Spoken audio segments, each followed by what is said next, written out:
Welcome back. Today we are going to solve a very popular object-oriented design problem, designing a parking system.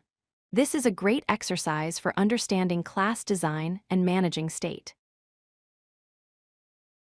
Here is our goal. We need to build a system that manages a parking lot with a fixed number of slots. The critical part is that we have to handle 3 specific sizes of parking spaces: big, medium, and small. Our system needs to know if a spot is available when a car arrives. Let's look at the vehicle types. The problem simplifies cars into 3 categories represented by numbers. Type 1 represents big vehicles like trucks, Type 2 represents medium vehicles like sedans, and Type 3 represents small vehicles like motorcycles. Each needs a corresponding spot size. We will implement a class called Parking System. It needs a constructor that accepts the initial capacity for big, medium, and small spots. Then, we need a method called addCar, which takes a car type as input and returns true if there is space, or false if the lot is full for that type. How should we store the parking data? You might think about creating arrays or lists to hold car objects, but that is actually unnecessary. We only care about the count. Simple integer counters are the most efficient way to track how many spots are remaining for each category. Here is the logic for the addCar method. When a car arrives, we check its type. Then we look at the counter for that specific type. If the counter is greater than 0, we have space. We decrement the counter and return true. If it is 0, we return false. Simple as that.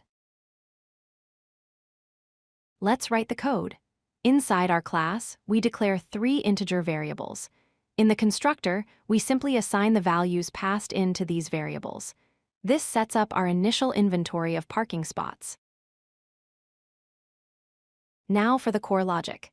In the addCar method, we use a series of if statements. If the car is type 1, we check the big counter. If valid, we subtract 1 and return true. We do the same for type 2 with the medium counter and type 3 with the small counter. If none match, we return false. Let's dry run this. Imagine we start with 1 big and 1 medium spot, but 0 small spots. Adding a big car works and the big count drops to 0. Adding a medium car works and its count drops to 0. Adding a small car fails immediately because we started with 0. Trying to add another big car also fails now because the spot is taken. Finally, let's analyze the performance. This solution is extremely efficient. The time complexity is O of 1 because we are just doing basic math comparisons. The space complexity is also O of 1 because we only store 3 integers, regardless of how many cars park. If you like this video, hit that like button and don't forget to subscribe.